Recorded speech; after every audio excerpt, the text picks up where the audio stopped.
hearing of the day. And we have before us Loveland Fire Rescue Authority, Loveland, Colorado. We'll turn it over to Team Leader Matt Keller. Thank you, Mr. Chairman.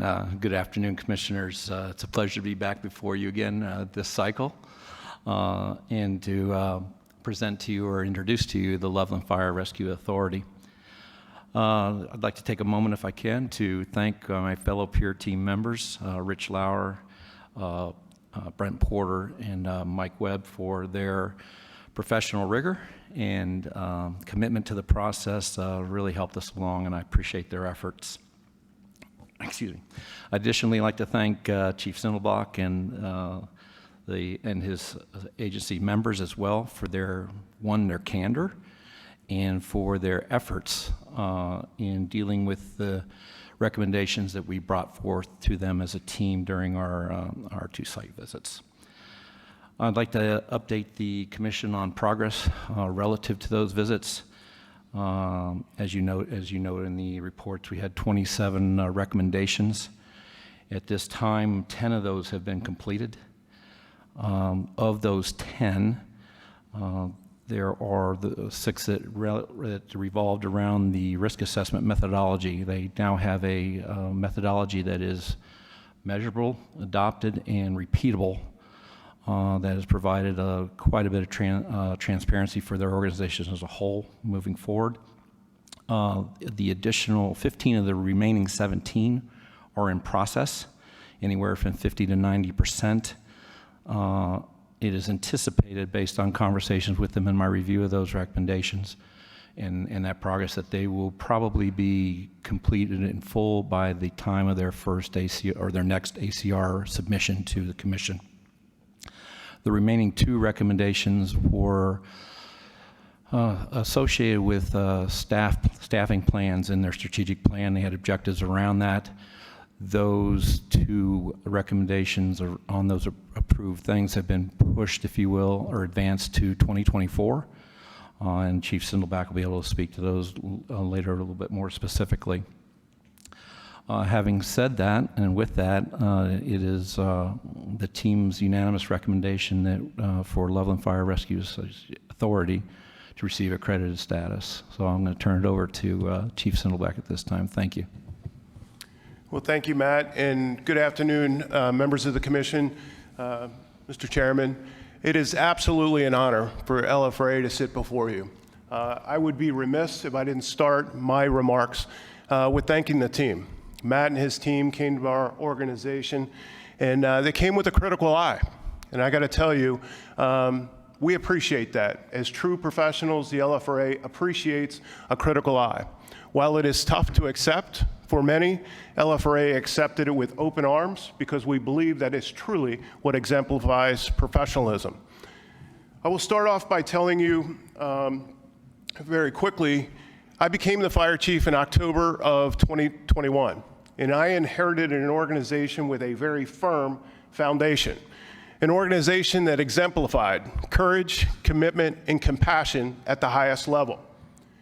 When these gentlemen came into our city, we received a deferral, and we are an oddity here today.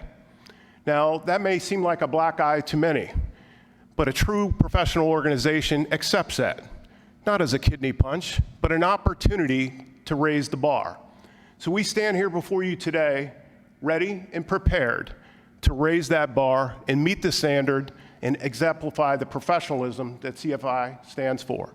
With me today, to my right, is Lieutenant Dan Engelhardt, serving in a dual capacity as an operations lieutenant, and he has shouldered the larger majority of this accreditation process.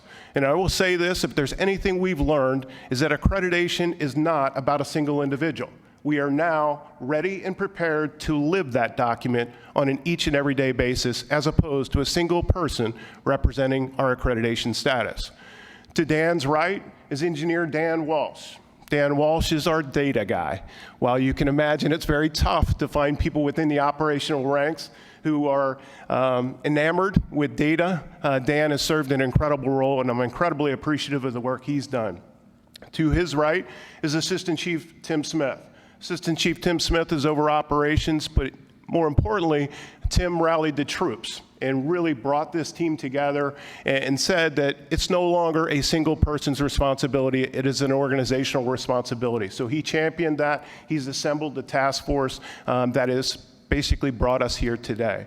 And then to his right is our city councilor, John Fogel, who plays a dual role as well. He is our vice chairman of the LFRA board. So I'll turn it over to the vice chair for a few words. First of all, I think you should need to check your door security because you let a politician in here. I don't know how that happened, but I've seen I'm the only one in the room. So what I want to do is, on behalf of the city of Loveland, Colorado, sorry, Chief Huber, and the Loveland Fire Rescue Authority and the Loveland Rural Fire Protection District, I want to tell you an easy story. Loveland's an exciting place, and I don't mean Friday night nightlife. I mean floods that have bisected our city, multiple fires, the most recent of which has come within inches of the border of our city limits, and the continuous runs for regular safety issues that these people do on a daily basis. I'm probably also the only person in this room that's never fought a fire, okay? But that doesn't mean that we don't have a tremendous respect for it. The 5 members of the Loveland Fire Rescue Association Board of Directors are a constant supporting mechanism for our group, for our firefighters. And we take our recommendations to the City Council for funding, and we take those recommendations to the Loveland Rural Fire Protection District for funding. So while we have a 2-tiered funding mechanism, the one thing that has been consistent in the 50 years that I've been watching our fire department is that when they need something, we will provide it. All they have to do is show the need, and we'll go figure it out. Now, as a politician, I'm not telling you that's an easy task sometimes. It's a lot of arguing, it's a lot of rushing around in circles, and it's a lot of wringing hands. But we always find a way, because we are proud of the accreditation that our fire department carries, that accreditation from you. And this is a young fire department. This fire department's only existed in its current form for 12 years. And of those, once you give them their new accreditation, they're going to have their second accreditation. And we're going to be very proud of that. It'll give me great pleasure to take that back to our city and to our firefighters and show off the amazing achievements of these men and women that work for the Loveland Fire Protection District. And on that, I'll turn it back over to Chief Sendelbach, who's ready for your questions. Thank you very much. And again, Mr. Fogel, thank you for making the trip out here. We do appreciate politicians in the room that are supportive of their fire departments. And so thank you for your support of your department and for being here today. We do recognize that, and we are thankful for that. We do want to open it up to questions from the commission. Commissioner Huber. Thank you, Mr. Chairman. Chief, number 8 on the recommendations talks about impact fees in the community. Can you tell me where you're at with that and the success that you're looking forward to in funding the fire authority? Yeah, thank you for the question. Impact fees have been charged since our inception. We've made some adjustments. We actually hired a third party to do a financial analysis of our organization and our funding model. Our funding model is 82% from the city and 18% from the fire district as an authority. Part of that additional fees come from the impact fees. So with this reevaluation, we will re-gear that financial fee structure to get full, all the fees basically coming back to the LFRA. Previously, it was filtered through the city, so we'll revisit that and implement that come 2024. And the follow-up on that is how does the financial outlook for the fire district look moving forward? I appreciate that question. I'm very excited to report we will leave here tomorrow afternoon. Councilor Fogel and I will attend a city council meeting where we will have our second reading for a proposed fire safety tax, a 37-cent sales tax. First time in 35 years the city has agreed to put forth a sales tax, and it will be strictly dedicated to the LFRA. Our strategic partners at the Loveland Rural Fire Protection District have voted unanimously to impose a 2.47 mil increase on our rural residents. We did a poll throughout the community. We have 64% approval for both of those taxes, and equally such, a 94% approval rating of the LFRA. Great job, Chief. Thank you. Commissioner McClintock. So I have basically two questions. One is, can you give me an update on where you are with the implementing the qualified incident safety officer? That is recommendation 27. Yeah, that's an interesting recommendation. Let me just first and foremost say that we run a very strict incident management system. I think our folks are incredibly well disciplined at that and adhere to safety standards and policies and procedures that we have. We do it in a little different fashion currently. With that incident management system, we have a proper span of control based on the hazard and risk that's been being addressed. So we don't typically address a incident safety officer. We do that through supervisory assignments, breaking up the fire ground for better span of control. But what we are going to do is implement the incident safety officer certification process through our career matrix moving forward. Great. And in reference to recommendation 22, I know you have your data analyst with you, but it's a line firefighter. Is there a plan to move away and get a full-time data analyst for your department that can focus solely on that? Because that's a hard lift. I know you might love the data, but it's still a hard lift to do both. No, and again, I appreciate all the work that Dan has done. He's done an exceptional job. We had a data analyst and a GIS split position for the 2024 budget. That did not make the budget, but with this new tax, that is absolutely a very high priority to include an accreditation manager. Commissioner Dongworth. Thanks very much, Chair. You've got three recommendations there around the Loveland Emergency Communications Center. So the first one's about communications over availability of water supplies. The other two, though, an advisory panel around making recommendations on staffing levels, and then reporting that you include Loveland Emergency Communications Center. Performance reporting is part of your annual appraisal of the communication systems program. Just wonder if you could speak about progress towards those goals. Pretty key partners. Sure, I'll do this twofold. I'll do the initial part and I'll let Chief Smith do the follow-up. So the Loveland Emergency Communication Center, first of all, is an exceptional communication center, has direct oversight from LPD, Loveland Police Department, who are obviously our strategic partners. What we are asking now, since it is under the direct supervision of LPD, we are going down a IGA process because we also share that with Thompson Valley EMS as well as Berthoud Fire Protection District. So what we will do through that IGA is spell out the specific responsibilities and the ability for all stakeholders to contribute to decision, staffing, discipline, so on and so forth within the Loveland Emergency Communication Center. Okay, thank you. And that obviously will also give you the ability to report on their performance. There'll be a stream of information where you can do that, I'm guessing.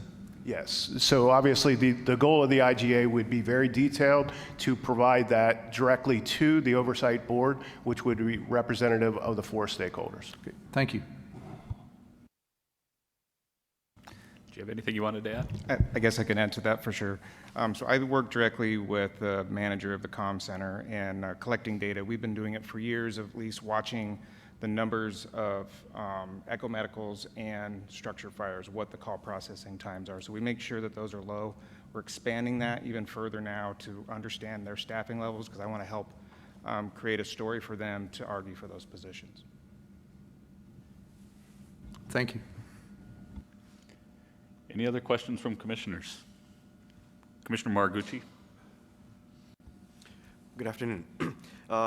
Just a comment here. I've been looking at through some of the performance charts that are in the report, and it seems like there's especially in the rural areas, you're very much exceeding your benchmarks. I just want to know if there's any thought or consideration to reevaluate those benchmarks in the interest of continuous improvement. Yes, sir. There were three recommendations that I believe are tied to our data methodology and data governance policy. As Mr. Cutler touched on, we recently reimagined our risk assessment and resources deployment. I believe that's going to be fully implemented in October. And so once we have that fully implemented and a reasonable data set to evaluate that, we'll be looking at some of those recommendations surrounding our data governance, as well as our benchmarks with the rural performance. All right, thank you. Commissioner Huber. Thank you, Mr. Chairman. Chief, we're always interested in hearing about exciting trendsetters in the fire service. And could you tell us a little bit about your health and wellness collaborative? Yes, thanks for asking. We're incredibly excited. As any fire chief, our number one priority is our people. And I take great pride in that. And one of the things we've been able to do is we were the recipient of a regional AFG grant, just over $900,000, which was enabled us to do 1582 compliant physicals for all of our members annually. We will hold that standard moving forward. We extended our reach. We weren't selfish about it. We made it a regional approach. So we offered that out to 4 additional departments. We've all come together and we're complying with 1582 physicals, but more importantly, we've upped that game as well. We're also doing full-fledged cancer screenings, behavioral health assessments, and sleep studies for all our personnel. We also have incorporated in that is a cultural survey. So we're able to basically report out on an annual basis the status of the culture when it comes to safety, some of the other aspects that may be affecting an employee's longevity or general health. Equal to that, we're also building a health and wellness center on our training center site. We're doing that through a federal grant. We worked with our local congressman to secure that money, and we hope to break ground here relatively soon. Congratulations. Any other questions from commissioners? Any other questions? Seeing or hearing none, I'd entertain a motion. Commissioner Huber, second Commissioner McClintock. Any discussion? Any discussion? Seeing or hearing none, all those in favor signify by saying aye. Aye. Aye. Opposed? Congratulations, Loveland.